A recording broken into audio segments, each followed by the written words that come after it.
Hello, everyone. Welcome to Transition Tuesdays. For this Tuesday, November 12th, 2019, I am your host, Russ Williams.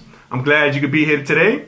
I'm quite aware you could have been anywhere in this world today, but you decided to be here with me, and I appreciate that, and more importantly, I appreciate you. So welcome to Transition Tuesdays on this balmy 30-degree weather here in New York City, in which the temperatures have been dropping as of late. We got a little bit of flurries earlier on in the program, so which is crazy. But we have an action-packed show today. And without further ado, I want to introduce my co-host, who just happens to be my mom. Ladies and gentlemen, the lovely and talented Miss May. Miss May, how are you today, Mom? Hello, everyone. All right. That means when I hear that, hello, everyone, I know we're ready to go, ready to get started. Cool, man. I'm glad to see you, Mom. You look great. I love that red on you. Thank you. Oh, okay. Thank you. That red. Feel great. Yeah. Oh, I'm glad you do. You know, it's going to be a theme that you got red on, and it's funny too, Mom. You got your red on. I got a little bit of speck of red, my McClancy red. And you know, we got different I was going to say locker rooms. We have different dressing rooms, so this was not planned. You know, because we have a special guest on today, a special guest that's called in. Special guest, are you there, sir? Yes, I am, my dear friend. Hey, Russ. How are you? Hello, Mrs. Williams. Hello, Neil. Hey, how are you? Let's not get the cat out of the bag, Mom, because I gotta introduce my special guest. I gotta give him the correct, intro into the program. So let's do it. So my special guest is a near and dear friend of mine. He is my former classmate and teammate at Msgr McClancy High School in Queens, New York. He is the father of 4 beautiful children. We're going to talk about those kids. He is a public servant, and he was just reelected in a landslide victory, ladies and gentlemen. He won. He had 60% of the vote, whereas his nearest competitor had 38%. Great. So it was a nice old-fashioned McClancy butt kicking that he served up. And he did this for the District 5. Now he's the District 5. He got reelected for the District 5 Councilman seat in the town of Brookhaven, New York.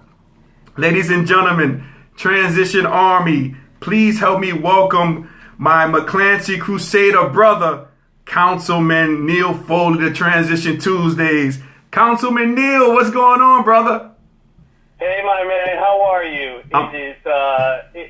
It is so great to be on, and especially to hear your mom's voice. Yes. I remember hearing that wonderful voice in the stands. Yep. You were hitting those jump shots back in the day. That's right. Yeah. Oh, you remember that? You remember that, Neil? Absolutely. Oh man, nah, that's cool, man. I love having you on. Steal a couple of minutes for you. I know you're a busy guy, so we're gonna make this happen. But let me do this before we begin. I just want to talk about who's on the line. We got Janine joining us, my Jasper sister joining us, and also we got Keisha joining us from the D. What up, though? We got my people joining us, so we got a lot of people coming in, and we're gonna get straight into it. Councilman Neil, can I call you Councilman Neil? Can I call you Neil? What can I call you, sir? Yeah. Always, Neil. Okay. Always. Okay. I am Neil first, and even tell my constituents that, it's nice and respectful, but please, always call me Neil. You got it. Okay, Neil. All right. Hey, so Neil, we were talking earlier. It's been close to 35 years that we've known each other, right? So, I want to rewind back to high school with us. So talk to us a little bit about, Neil, about your upbringing in Queens and you attending Msgr McClancy in your athletic career. So talk to us a little bit about that, your upbringing in Queens first. Absolutely, because it plays such a huge part in my life today. Playing sports, I'm biased. I love it. I still love watching it. All 4 of my kids are very athletic. Okay. To me, sports is a metaphor of life. It teaches you how to win, but more importantly, it teaches you how to lose and play the game. Russ, I look back and how blessed we were. We made the Final Fours of the Catholic High School Championship Series. There were 4 teams. I think it was us, Malloy, Cardinal Hayes, and St. Nicholas Town. Yep. And I have to tell you, looking back now, and once again, I think basketball was special back then. I think it's not now, but out of those 4 teams, I think at least 10 people, maybe more, played in the NBA. That's true. At one point. Yep. I think at least think Division One. Yep. I think throw another 10-ish players, including myself, played either D2 or D3. Yep. I mean, legendary coaches. It was amazing to me, and I was blessed. And I look back at the time, and the game itself was different too. I mean, remember, especially for a guy like yourself, I don't think we didn't have a 3-point line at that point. No, we didn't have a 3-point line back then in '87. No, we didn't, right? No, how it would have changed your career, or Derek Allenberg's career, or even Tommy Singer's career. Yeah, that's true. Great jump shooters. But you guys did fantastic in your journeys. But and then also, how many high school teams, even today, could say they went to Honolulu, Hawaii, and played the tournament against those great players. Yep. Dennis Scott was one guy. I remember Dennis Scott was the big-time headliner. Yeah, Dennis Scott was the first player that I've ever seen in my life who was probably 6'7", and he was a point guard, and had a phenomenal jump shot. But you knew, and I think I could say the same thing about Kenny Anderson when we played against Kenny. That's right, yeah. They had gifts, and when we were seniors, Kenny was a sophomore, and you knew both of those guys, and they both played Georgia Tech. Yep. You knew they were going to the NBA. That's true. That's true. You know, and it's funny too, Neil, that you mentioned that trip to Hawaii. Do you remember, Neil, how we were the first team in New York City to ever go, play in Hawaii? And remember when we were in California, we had a layover, and we were stuck in the tarmac, and we had to make a landing on an Air Force base. Do you remember that before we got to Hawaii? And then we got some of the players had their luggage, displaced. Do you remember that too when we went to Hawaii? You remember that? Oh, that was like the movie Planes, Trains, and Automobiles. Yes. But listen, we were a bunch of kids from the city who had fun, and I remember sitting in our tarmac. I think they ran out of all water and food. Yep. But listen, that made the trip great, and we had a great time. Yeah. And the fact that, listen, at one point we were on the beaches of Honolulu in December. Yes. Christmas time, basically. Yep. It was just it was a great trip, and once again, just like our basketball careers, it still stays with me, and it always will. Yes, absolutely, man. Yep, that's so true, man. Hey, so Neil, man, it was funny. I was looking at a picture recently, about our playing days in McClancy, and I remember I took a look at this picture in which I was going up for a jump shot, and then I see to the left of me, my man Neil has his hands ready for the pass he never received, because, I wasn't a big-time passer back then. We all know that, right? Right, Neil? But I remember that picture. I had to share that with you, man. And, we also had, going back to our specific team, Russ, how you probably were not going to be my teammate if Pal Memorial didn't close. That's true, right. And yes. you, Derek, and Marlon, and a couple of other guys came over to McClancy, and you guys were, even like Derek was a Manhattan kid. Yes. Marlon, Manhattan. Marlon was too. Queens. Yep. And when we came together, I think JV, we won a championship or close to it at that point. And, then we went on to go to varsity, and it was a special team. It was. And listen, and we had a couple of characters on that team. Absolutely. Absolutely, we really did. We had a lot of fun, man. It was a lot of fun. But what's great about that team? You look at it now. You had people, African Americans, Hispanic Americans, Caucasian Americans, whatever Americans you want to call it. And you know something? We're all friends. Yes. And to this day. Came together, and we played well together. Yep. And we're friends to this day. Thank God. People like yourself. Yep. We're friends to this day, which is a great bond. Exactly. Yep. I'm McClancy. I'm wearing my McClancy shirt. Maybe you can't see it now, but I got my McClancy basketball shirt on right now. So I had to wear this for this monumental occasion here, interviewing the councilman, I should say. That, or that might be a Freudian slip. We'll get into that. Well, it's funny. So I played ball in college at Msgr University. Right. And when I graduated, I went back to McClancy and talked to Coach Don Kent, and he asked me what I was doing. I had a degree, and I said, Coach, I'm a little, I don't know. I really don't know. I was 22, 23, trying to figure out, and All of a sudden, he goes, well, why don't you talk to Brother Joseph Rocco, and there's an opening here. Okay. And I didn't know what to say. And I was like, really? And I went upstairs. I interviewed with Brother Joseph Rocco, the principal, and next thing I know, Crusader, I'm in the classroom. And so not only did I play basketball there, I learned a lot about life, but Monsignor McClancy gave me my first job. Wow, I didn't know that, Neil. Yeah, I was a teacher there for 3 years. Wow, what'd you teach? I taught government, social studies. Really? Wow, I didn't know that. And then from there, I made a career decision at the time. After 3 years, I ran into a friend of mine who worked for Johnson & Johnson and ended up parlaying that into getting into pharmaceuticals, and I started my career in pharmaceuticals right from McClancy with Johnson & Johnson. So Really? I owe many. I owe a lot to this great school, and I remember that they had that big sign. Remember, Russ? It said it's a school that makes a difference. That's right. Yep. It made a difference in our lives. It really did, and it's funny you mentioned that sign, the school that makes a difference, because I was fortunate enough, Neil, and everybody out there, I was inducted to the Monsignor McClancy Hall of Fame, and I used those words at the end of my speech, how McClancy is that school that makes a difference with that sign. So yeah, I'm glad you brought that up, Neil. Good point on that, man. And congratulations, I knew that. It was well deserved. Oh, thank you, man. I appreciate that. Nah, thank you, man. Hey, so Neil, man, talk to us about your transition to councilman for the town of Brookhaven. Talk to us about your transition. Was that a difficult transition for you? Was it a smooth transition? Talk to us a little bit about your transition. So I would say this to everybody in your audience. Okay. And listen, I would be naive to say we live in very interesting times politically on all fronts. Yes.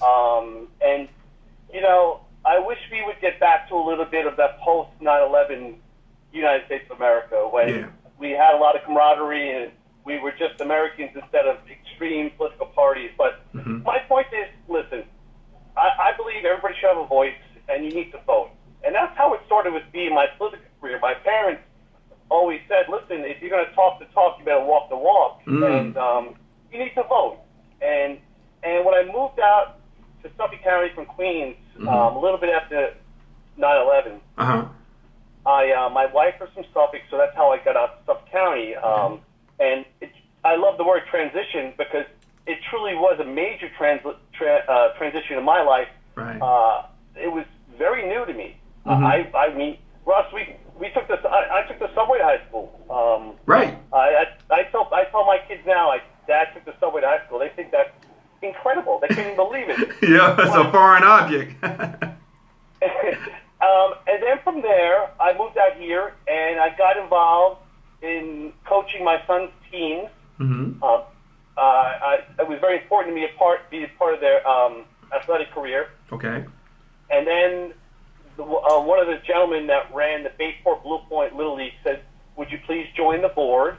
And it just kept growing a little bit for me, running organizations, being on different boards, being part of different charities. And then I got to know the sitting council person at the time, Councilman Maisie, and he says, listen, why don't you, I'm leaving in about a year or two. He wanted to be a judge. And he goes, would you ever want to run? And for office. And I said, Tim, I don't really know much about it, but that's always been like my theme of my life. Just like with McClancy teaching, I didn't know much about teaching at the time. I didn't go to college for that, but you adapt and you learn. And I talked to my wife, and I said, Karen, what do you think? And she's like, listen, I think you'd be great at it. You would be good because you're fair, and you look for solutions. And I screamed, and the party decided to nominate me to run for the town council in 2014. And I will tell you this. It was an amazing ride. It's a lot harder. It was a lot harder than I ever thought. It's very taxing physically, knocking on thousands of doors and saying, hi, my name is Neil, I'd like to run for town council. And then, mentally, it takes time away from your family. And so I always say this about any political person who runs for a seat, regardless of your party. I have the utmost respect for it because it's not easy. You're going to open yourself up to criticism. Right. Right. No matter what you are. And then, so then I was lucky enough. I ran in 2014. I won the seat. It was a special election. And that's and the reason I bring that up is a special. So when you see these candidates in November run, they either win or lose. If you win, once the Board of Elections verifies or certifies your election, you usually get sworn in January. Okay. Since this was a special election for me, it was I had to start right away. So once the Board of Election certified my election, 9 days later I'm on the dais with some of my colleagues who I don't really know, right, and think to myself, okay, here we go. What do I say? What do I do sometimes? Because no one sends you the Councilman screen. It really is. You learn on the job. Brookhaven is a big town. The town of Brookhaven is the largest town in New York State geographically. Okay. And it's got a population of over 500,000 people, which basically is bigger than Miami by population or Atlanta, Georgia. Wow, okay. So, and it's broken it down to districts. There are 6 of us here, plus the supervisor, and my council district has about 85,000 people in it. Wow. And so the first year, I'll be honest with you, I thought I could please everybody. And I'm like, that was my goal. I can please everybody. But you realize you can't. And you realize that whatever political party you're from, the other side is simply not going to vote for you because of that reason, which is kind of sad. It really is. But that's the environment we live in today. Right. But it's been a great ride for me. I ran at 14 for a 1-year term, ran in 15 for a 2-year term, ran in 17, 2-year term, and last year in 2018, my colleagues and I on the town board decided, and this is my personal belief, that a 2-year term is just too short. Okay. I don't think any government position, any government position should be 2 years. Right. So we put it up for a vote last year for at the town, and overwhelmingly the people of Brookhaven voted to increase our terms to 4-year, but have a 12-year cap. So we're allowed to run now 3 4-year terms. So on November 5th of this year, I want a 4-year term again. Nice. Okay. So it'll get me to. We start our terms. This term will start in 2020. So I'll be in office until 2024, and then we'll see what happens. But it's been an amazing ride. It's wild because I feel that as a local town official. I'll tell you one quick story. Sure, go ahead. When you knock on doors, people look at you and they're very skeptical, and I understand it. Sure.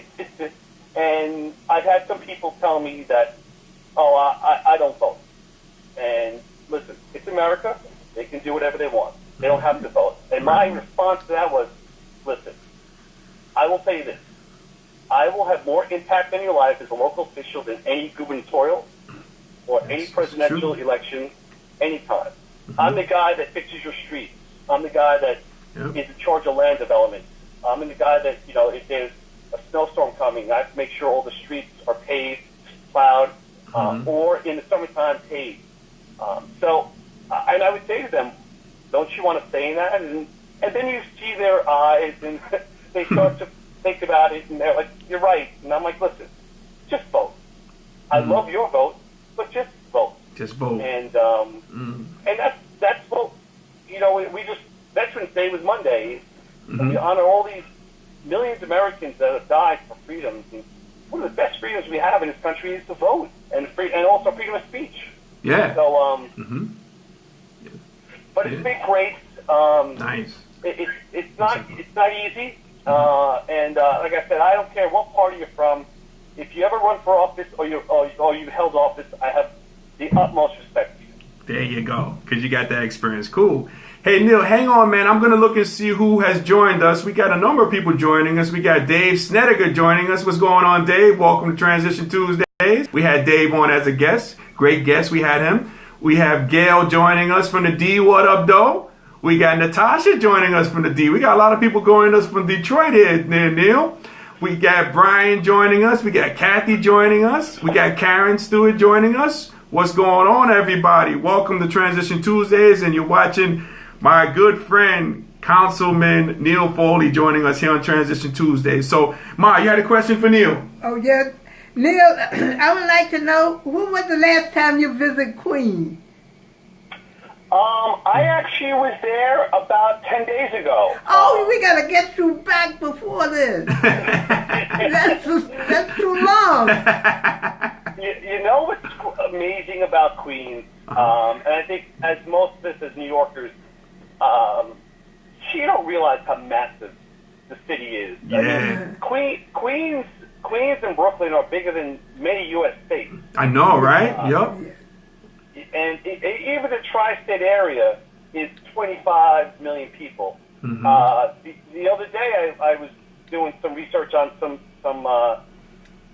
data. You take the state of California, how big America is. The state of California, population-wise, is larger than Canada. Just California, that's it. Man. And the state of California has, I think, the 6th largest economy in the world. Man. So it's amazing, America, and then bring it back home to Brooklyn and Queens. And not that I've traveled a lot in this world. That's hopefully later in life I'd travel more. But it's funny, no matter where you go, you can always find somebody from either Brooklyn or Queens. It's amazing. Isn't that true, Neil? Where you go? And it's funny too, Neil. Like, I got a chance to travel, not outside the country, but throughout the whole United States, and it's always someone from Brooklyn. All the time, for some reason, it seems like, it's Brooklyn. Brooklyn's always in the house. Brooklyn and Queens, like you said.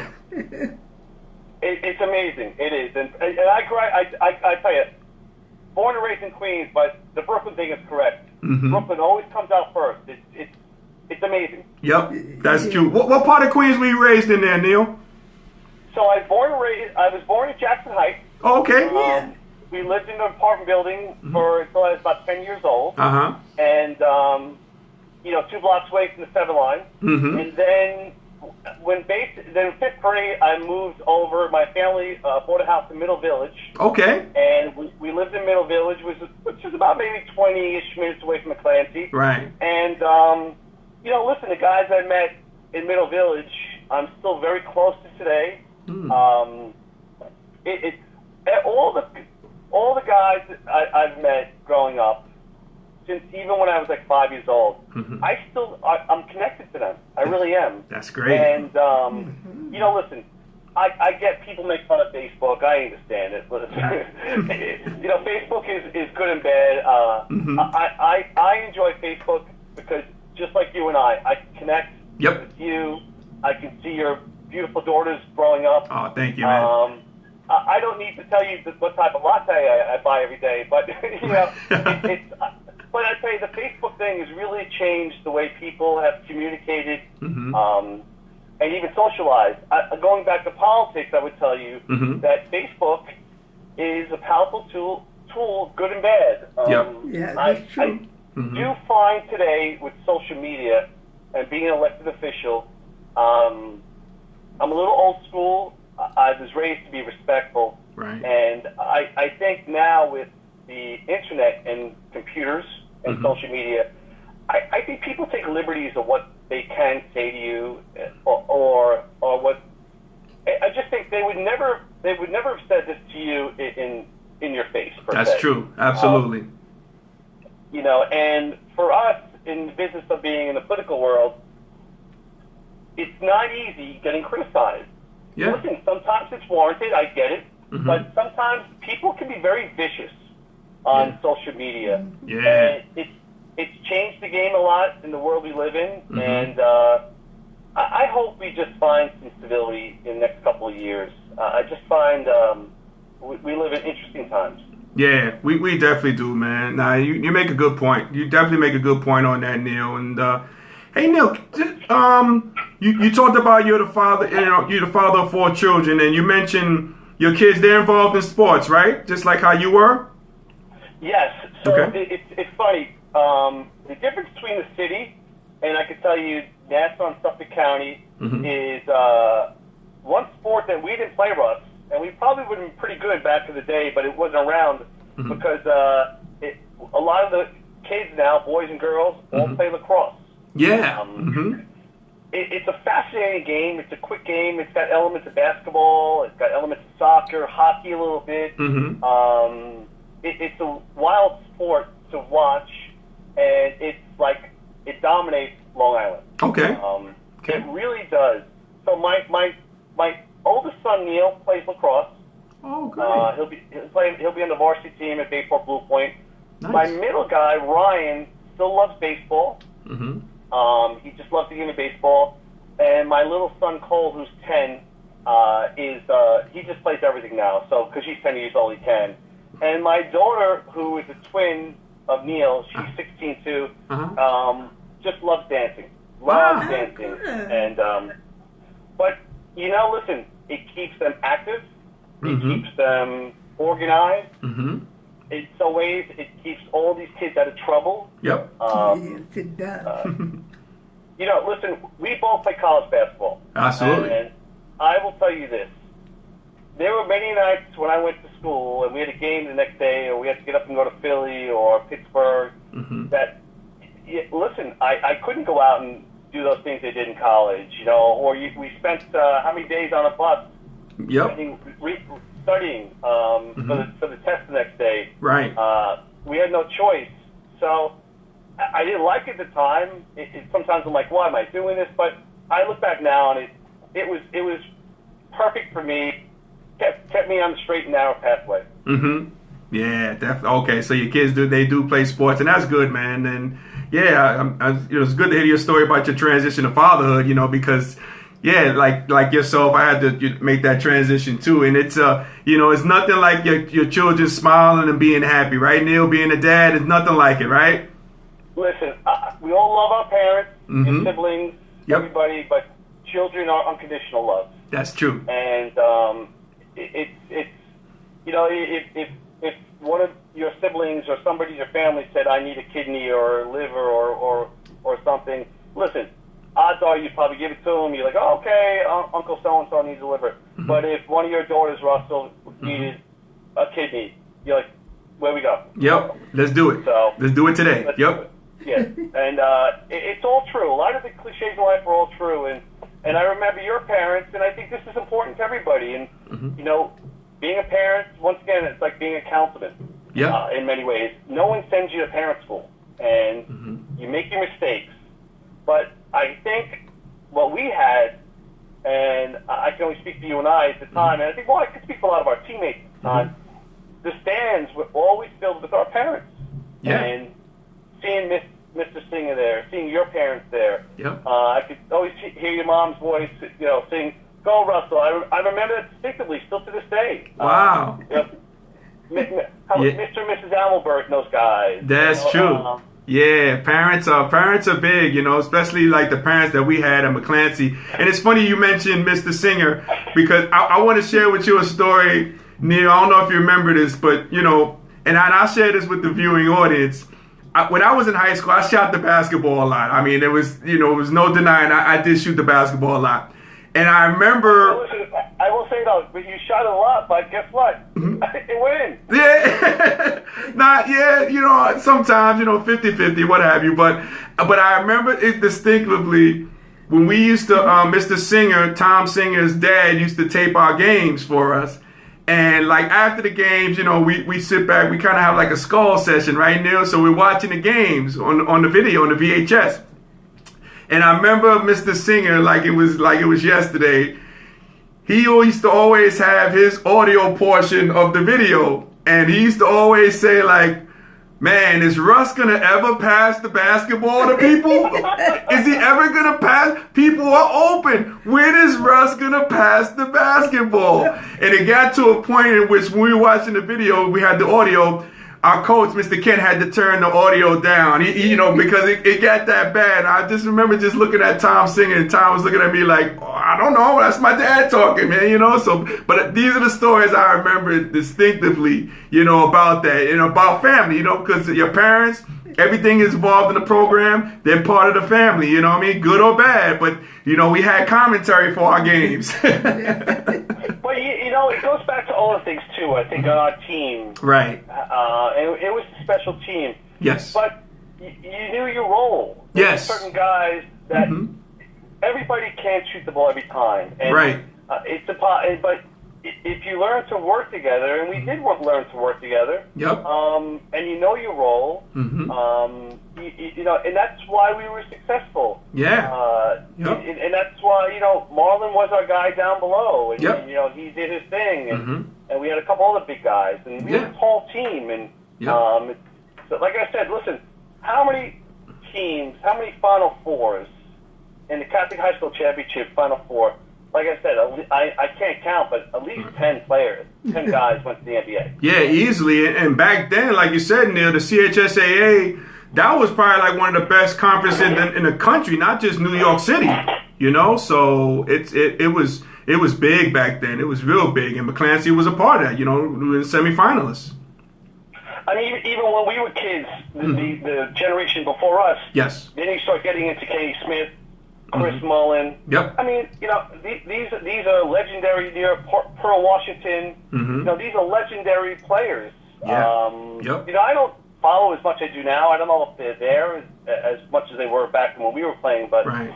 I think as long as if you know your role on a team and you're there for one reason to win, that's what happens, and I think that's what happened to our team. Absolutely. And we knew our roles. Yep, we knew our roles, and it caters on back to life, knowing your role in life and what your strengths and weaknesses are. So, yeah, McClancy definitely prepared us from what we do now. And let me check also, Neil, look and see who else joined us. We got Terry joining us. We got Juan joining us from the D. What up, D? What up, though, I should say, even though he lives in Tennessee, Juani. And we got Don joining us as well. So, hey, Neil, I got three more political questions to ask you, if I would. And, because it's not every day I get a chance to talk to a councilman on my show here on Transition Tuesdays. Okay, cool. So, Neil, we sometimes talk about politics here on Transition Tuesdays. So, what is your take on the potential impeachment of the President of the United States? Like, what's your take on it? What's going on now with the President? So, my take on it is, so here's the problem I think that we all have with the process and with President Trump. Okay. The problem I have, and I'll get back to, I'll talk about if I think it's legal or not. Okay. The problem I have now is, guess what happened? You have our government right now almost paralyzed in dealing with an impeachment process instead of working on feeding, creating jobs, keeping our country safe.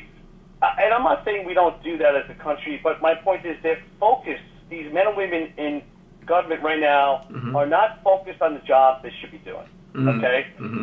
Getting back to President Trump. So, I'm a Republican. Okay. Okay? Okay. I'm proud to be a Republican. I'm a New York Republican.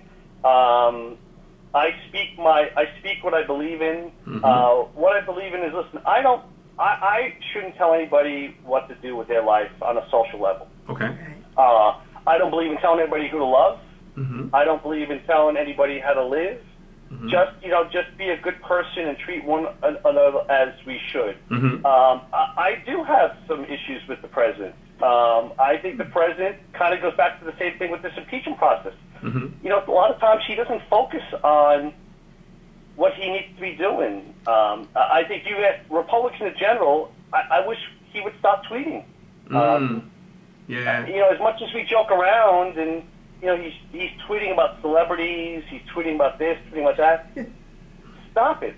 But I don't think it's going to stop, because if it hasn't stopped by now, it's probably not going to stop. But that's true. But so you're not a big fan of his behavior in the White House there, Neil, or? Ross, I struggle week to week with it sometimes. Sometimes when it comes to certain policies, some trade situations, the Chinese have been taking advantage of this country, our country, with our trade agreements. Okay. China's making an awful lot of money off this, and it's not a fair deal. I like what he does there. Some of the other policies I think he needs to fix. But getting back to the impeachment process, listen, if the sitting president was trying to negotiate a political favor from a foreign government, that is wrong.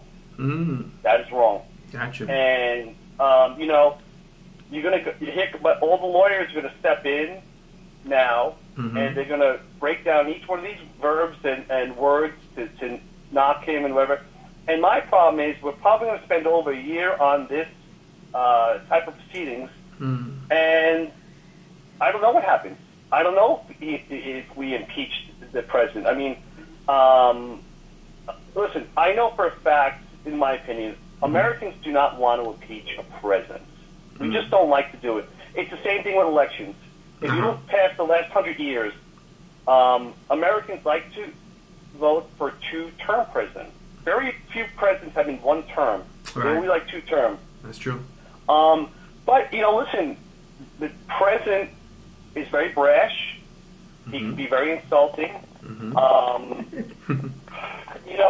I wish he wasn't like that.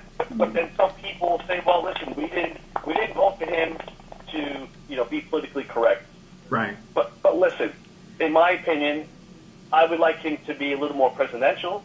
Listen, you could say things in the same way he says it, but just say it differently. Yeah, good point, yeah. And in our country today, I thought, I never would have believed this. But I think in many ways, we are more racially divided than ever. Yeah, that's true. We just came off 2 terms of an African-American president. Now we have 1 term of Donald Trump. You would think this country would be in a better place when it comes to race relations views and relations. But it saddens me. And I said it before about 15 minutes ago. I wish, listen, of course I would never want to see another 9/11 ever. Yeah. But there was a peacefulness, there was a camaraderie, Yep. and we were all Americans for about 4 or 5 years after that. And now it seems to be very divisive, excuse me. Yeah. And so my point is with President Trump, I don't know how long the proceedings take, but the fact that we have to waste time and energy and money in this is just mind-boggling to me. Yeah, I hear you, Neil. And and I appreciate your viewpoint on that too, Neil. I mean, very much so. And hey, but by hearing you speak, Neil, do you have any future aspirations for running for higher office? Let's say, i.e., a mayor or state senator, like I had that Freudian slip earlier, or even president of the United States. Do you have future aspirations, man, for running for higher office? So this is what I've learned in my 5 years in office. You never say never. Okay. Because every time someone says, no, I'm not going to do that, I'm not going to do this, guess what happens? They end up doing it. They end up doing it, yeah. That's true. So I would say this. I just got elected last Tuesday, a week ago. Right. And for me, just like you, having 4 young children, my job right now is to pretty much stay home and be the best dad I can be. After this term, it'll get me a 4-year term. Basically, 3 out of my 4 kids will be in college almost. My little guy will be 14. I'll sit down with my wife, and we'll have a conversation. And it really is, I'll tell you, and this almost goes back to Trump. It really is about timing. It really is. Yeah. I mean, listen, if Joe Biden ran in 2016 against Donald Trump, Joe Biden is the president. That's true. Yeah. Joe Biden is running now. I just don't know if Joe Biden has the energy or just the mindset to beat the Trump. Once again, it goes back to, like I said, Americans like 2-term presidents. I love learning what I've learned now in Brookhaven. It's a big town. It's like being mayor in New York City in some ways. If you could be the mayor in New York City, you could probably be, you could do anything. Right. And look at Mayor Bloomberg now entertaining the fact that he might jump into this arena. Right. I think Mike Bloomberg is a very interesting choice for this this political process.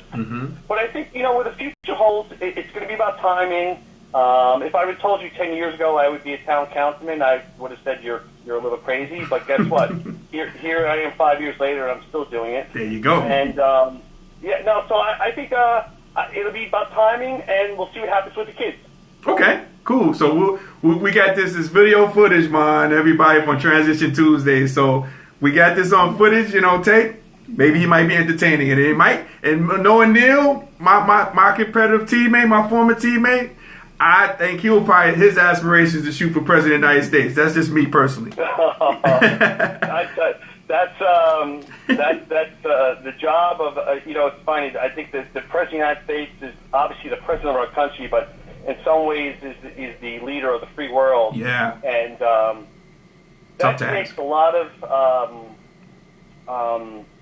listen, there's a reason why you look at the first day in office and take a picture of the president and the last day in office. They look very, very different. Yeah, this is true, yeah. It's a demanding job, and once again, I think it takes a special person to do that job, regardless of political party. Honestly, it's not easy, and you give up a lot for the job. Yeah, and that's what this whole journey for me is, trying to balance out that family life and political life and professional life. It's you feel like an offensive lineman sometimes. It's just, okay, I'm getting pushed here, I'm getting pushed there, and then the most important thing is your family now, and we'll see what happens down the road. Okay, cool. Okay.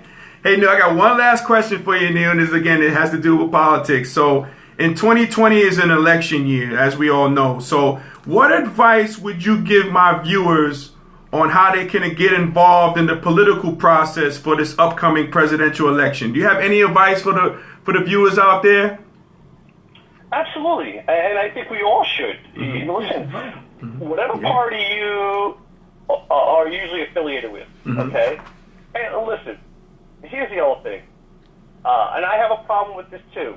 Just because a candidate is of one political party doesn't mean you can't vote for that party. We should vote for the person, not the party. Listen, we identify, certain, listen, I have a lot of Democratic friends. Believe me, we agree on 8 out of 9, 10 things. It's amazing. Like, oh, I didn't know we agreed on that. Oh, yes, we do. I didn't know we agreed on that. Yes, we do. So, get involved with your party. See who's running for office, and also, if you see what's happening now on the national level in 2020, this is going to be one of those legendarily runs in the next year or so. The Democratic Party right now, in my opinion, is a little splintered because you're seeing extremes on both sides. Now, the Democrats, you're seeing very liberal, left of the left candidates. I think a lot of moderate Democrats don't like that. And when that happens, and this is the worst thing that can happen to the Democratic Party in many ways, if you don't agree with Warren or Bernie or the left of the left, some of those moderate Democrats are not going to vote. And they're going to sit out. Now, they're not going to vote for Trump, okay? But they're not going to vote. Do you feel, Neil, a vote, like if they people sat out, isn't that kind of like a vote for Trump? Absolutely. Right. So if you look at 2016 very quickly, in my opinion, Hillary Clinton lost that election. Donald Trump didn't win it. Okay? Because Trump won states in 2016 that Republicans haven't won in 25 years. So the problem was two things in 16, and it's going to be the problem next year in 2020. There's got to be a likability factor of a candidate, and you have to have a message. Good, bad, or ugly, with Donald Trump, he resonated with this country in 2016. Hillary did not. If Joe Biden runs in 16, Joe Biden probably wins, and it comes back to the timing issue. Right. If in 2020, Bernie or Warren, who are very left, I don't know. and this is the great part of our country, does their message or do their messages resonate with Americans next year? I just don't know right now. I mean, it's a long political season. You know what Trump is. You know what he's going to stand for.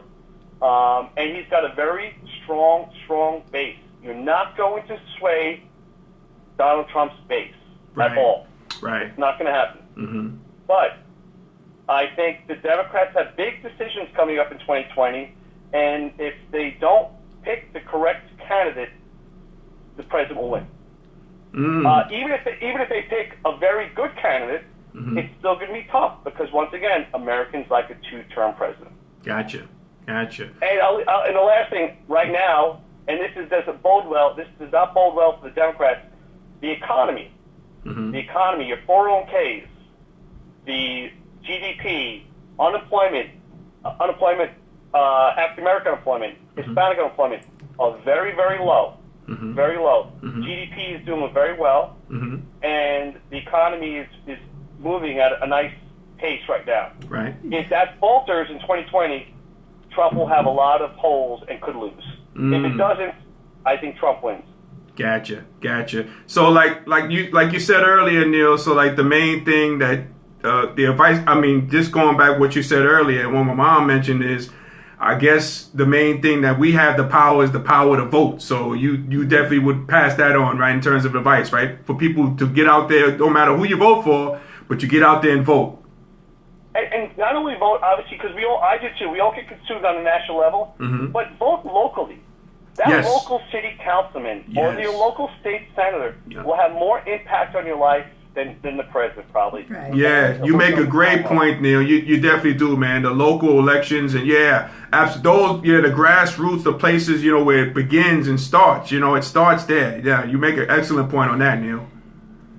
And exactly, and that's why when people want change or they dislike something, and I'll say to them, well, did you say anything? No. Or did you vote? No. Yep. Well, listen, and that starts going. This goes back to our parents, right? And your mom sitting next to you. When you instill these values on your children, and you explain to them when they're young how important voting is, they will hold that until they're adults. Yep. And that's why I got involved, because I remember my parents saying, my dad going, "Oh no, I have to vote. I have to vote." Oh really? Why? Because you have to vote. And it's really important to do that. That's true. Nah, you're absolutely right, Neil. And hey, Neil, man, I really want to thank you for coming on, man. Spending some time with us, which has been great too, Neil. And I tell you what, everybody out there, I know we got an election in 2020, right? And I know my boy right there, Neil. He's a councilman, right? But in 2024, look out for this guy, because I'm telling you, I just have a sneaky suspicion Councilman Neil Foley from New York is going to run for the president of the United States. I'm just saying, you heard it here first, Neil. I'm not putting any pressure on you, my man, but no pressure at all. No pressure. No pressure at all, right? I just want to say it is amazing to hear your voice. Oh, thank you, Neil. More Neil. importantly, it's amazing that I'm so happy that you and I have connected and stayed friends for all the years, and to hear your mom's voice still in the stands. Smile. Absolutely, no. And you know what, Neil? I want to have you, during the presidential, the little run that's going to be going about. I'd love to have you back on the show, man. Maybe you can, help the viewers, with their decisions on maybe voting and stuff like that. So we'll love to have you. I'm going to definitely have you back on, man. Give a little commentary, from the people in the grassroots section, really help out the voters, making the decision to vote. So would you come back again, man? Absolutely, my friend. Anything for you. Oh, I appreciate it, Neil. All right, Neil. Hey, man, I appreciate you, man. We got you're my McClancy Crusader brother from another mother. You know that, man.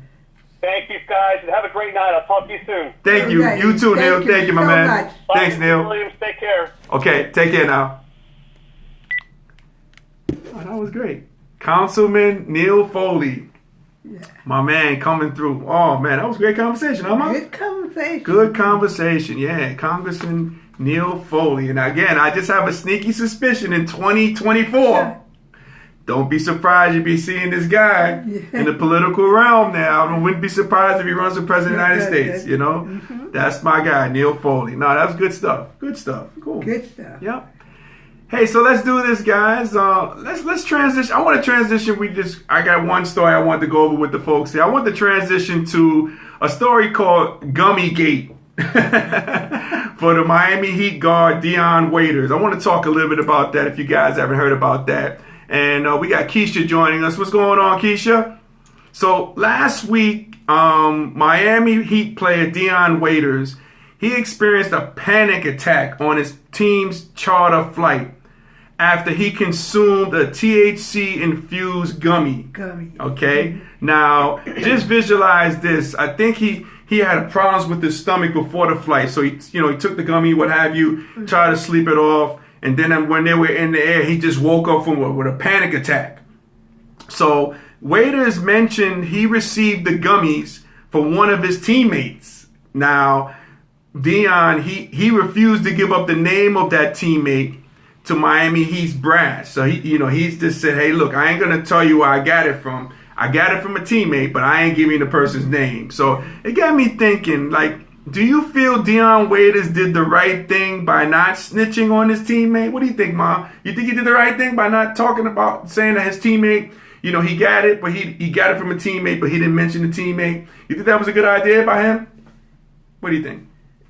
Oh, well. Yes. You think so? I mean, I think it was a good idea. It's a good idea that he didn't say anything. He didn't say anything. Yeah, I got you. He didn't want to be seen as the Tekashi 6ix9ine of the NBA. Are you familiar with Tekashi 6ix9ine, Mom? No, I'm not. Okay. Not at all. Well, Tekashi 6ix9ine is a rapper. He has like these painted hair and he has a 6ix9ine tattooed all over his face. Well, he served time for jail. He's serving time for jail. He became an informant in jail. He was telling on people to get them in trouble so he can get a lesser sentence. So in this case, people say, "Oh, you just that Tekashi 6ix9ine." So he didn't do that. He didn't dime out. He didn't rat out. He didn't snitch on who gave him the gummies. Sometimes it's not safe. That's true. It ain't safe to tell. That's true. Yeah, this is true. Yep. And Tekashi 6ix9ine, he's going to go into the witness protection because of this. Because he's going to be out in the population, but he might have to go into witness protection because the people he told on, got people on the outside. They might have to do that. So yeah. I mean, good for Dion Waiters. I'm glad he didn't do that, man. Because really, while him not snitching or telling about his teammate who gave him the gummy. He's really increasing team morale, I think, personally. Because he has to play with these teams, with his teammates. So, and it might be a moot point because he's probably going to be traded or released from this team. But but that's the brotherhood of the NBA. That's the players. That's what they do. They ride with each other. So Dion, he wasn't going to give up his teammate who gave him the gummy. Which is a good thing, I guess. I guess that's a good thing. Yeah. So yeah. But what do you guys think out there? Yeah, what do you guys think out there? Do you feel like Dion Waiters did the right thing by not snitching on his teammate? I think he did the right thing. I mean, he took the gummy. I don't know how many gummies. Man, how many gummies did he have to take? Jesus. With the THC, that's one of the components of cannabis. The THC, which is in a lot of products. A lot of people take like brownies. Rice Krispies, I've heard, Mom. Yeah, right. But lotion. You only have to have a few. I know. Not that many. I wonder how many gummies he had. There must have been good gummies, I tell you. I don't know, but maybe one. Yeah, I don't know. It had to be maybe more than one. I don't know to get that effect. I don't know. I have no idea. But I mean, these things happen. But we'll see. We'll see what the deal is. We will definitely see. So. Yes, it's very interest rate. You have to really take a look at that Gummiegate. I'm calling it Gummiegate. Gummiegate. Yeah, cool. Hey, so Ma, we had great discussion so far, but what time is it? Are we running with time? What time is it? You know what time it is, Ma? What time is it? It's time for our favorite segment, Miss May. Who you rolling with? All right. So listen, ladies and gentlemen. Now, if you're new to the show. I'm going to have my mom pull from the Love Mug 3 questions that she's going to answer, and we're going to find out which topic she's rolling with. I'm going to play her theme music, And let me stress this editorial that I'm going to talk about. Now, last week we tried to do this show, and my mom, Miss May, she question shamed me. She trolled me. She was saying the questions I prepared for her were terrible. And I feel terrible because she shamed me with the questions that I have. So I'm going to try to redeem. I hope they're better. Okay, that's what I'm saying. I'm going to try to redeem myself. I'm going to try to do better with these questions. And I invite everybody out there, if you got a question for Miss May right now, when we play in this segment, which one, which you might be rolling with, I advise you to put your questions in the comment tab while we're getting started. So, Ma, choose one, please. Hopefully, let's get better than I did last week. All right. All right. So, Miss May, okay, speaking of politics, we just had Neil Foley on. We talked politics. So, Miss May, who are you rolling with here? Either Joe Biden, who is leading in the Democratic race right now, Joe Biden, or the rest of the Democratic field. Which one are you rolling with? Joe Biden or the rest of the field, which now includes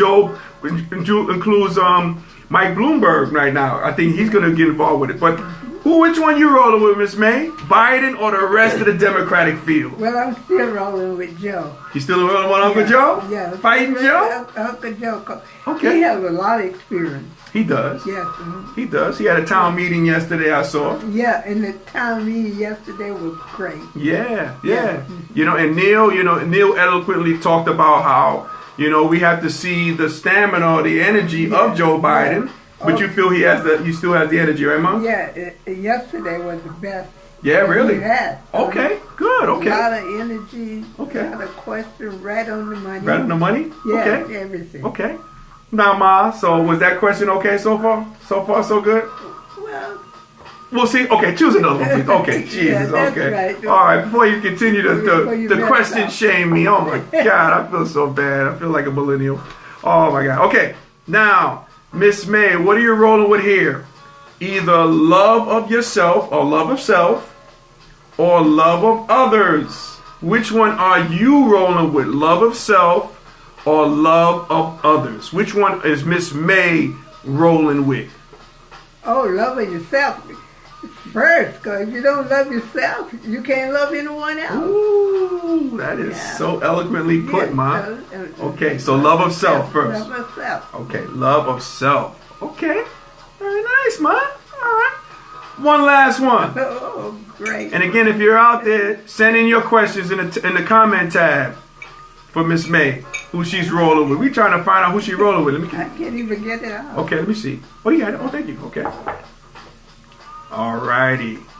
Oh, I love this question now. You might think this question is crazy, but I'm going to ask it anyway. What? Miss May, who are you rolling with? Like, who are you here in this case? Are you a lover or a fighter? That's what I want to know. People want to know, is Miss May a lover or a fighter? I want to know this answer. Well, I'm certainly not a fighter. Okay. So that leaves us with the alternative of a lover. Yeah, so that leaves me as a lover. Okay, all right. I don't know how far that goes. It goes a long way, trust me, Mom. It goes a long way. Okay, so you are a lover, not a fighter. Yeah, I'm a lover. Have you ever heard that? Have you ever heard that before? Somebody being a lover or a fighter? Yes. Okay. I remember Michael Jackson, he said that in one of his songs. He said, I'm a lover, not a fighter. Yeah. When he was talking to Paul McCartney. I remember that. I definitely remember that. Oh, my God. Okay. So Miss May is a lover and not a fighter. I'm not a fighter. Okay. That's right. I'm not a fighter. All right. So, Mom. I don't have that kind of energy. You don't have that kind of energy? Okay. Yeah, because fighting takes a lot of energy, right? It does. Man. And loving somebody takes good energy, though. Good energy. Yeah, that's true. That's true. Well, I love you, Ma. So, okay. And I don't like to have fights with you. I don't like to have a fight with you. I don't like to have that smoke that you provided last week on my question shaming. So were these questions a little bit better than last week? Yes, they was a little bit better. Okay, so you're getting better. I'm getting better? Yeah, you're getting better. Oh, okay, I appreciate it. Just continue. I gotta continue? Yeah, right. Okay, continue. All right, I will. I'll continue. Oh my God, I tell you, Ma. Oh boy, I can't win for losing here. Yeah. or you're going to win. Oh, I appreciate that, Ma. I appreciate I love a winner. Oh, there you go. That's right. You love to love on a winner, right? Yeah, okay, cool. Okay, I'll be that for you. Yeah. I'll be that for you. Okay. Well, ladies and gentlemen, I don't see, do we have any questions? No one's having any questions. That's okay. But hey, if we were able to make you laugh, smile, or think during our broadcast, my good friends, you have accomplished something major today. So celebrate your victory, right, Ma? As we always say. Right. Celebrate your victory, right? Celebrate whether big or small. Just celebrate, right? Be out there and celebrating your victory. That's so right. True. Because it's later than you think. That's true. Absolutely. Yep. Celebrate your victory with love. Not fighting, with love, right, Ma? Yep. Be a lover and not a fighter. Not a fighter. There you go, Ma. I appreciate that. We're going to celebrate that today. Yeah, we're going to celebrate. Yeah, because I don't want no more smoke with you. We come to the truth, okay? You question shade me last week. I was able to step it up a little bit to give you better questions. So now we're back in love with each other. And just keep on stepping. Keep on stepping. Okay, there you go. And keep on making better questions. Okay. Yeah. All right. I got you. Hey, Ma, thank you for co-hosting the show today. I really appreciate it. I think we had a lot of fun today, so I'm glad to have you on. We're so happy to hear Neil. Yeah, absolutely. Yep. So thank you again. Neil. Yes, Congress. Yeah, that's true. That's true. Yep. So happy. That's true. Yep. Councilman. Yep. I made the Freudian slip. I called him Councilman. Yeah. You know what I mean? That's to come. I think that's to come with Neil. You know, he's starting with the Councilman. But nah, it was a pleasure having you on, man. I love you, and we always appreciate you co-hosting the show. I really do. Thank you. Perfect. I appreciate being here. Perfect. As we have Rita joining us from the D. What up, though? What up, though? Oh, man, I tell you. Yeah, I want to thank everybody for, joining our show, Transition Tuesdays. Thank you for watching. From the bottom of my heart, I thank you.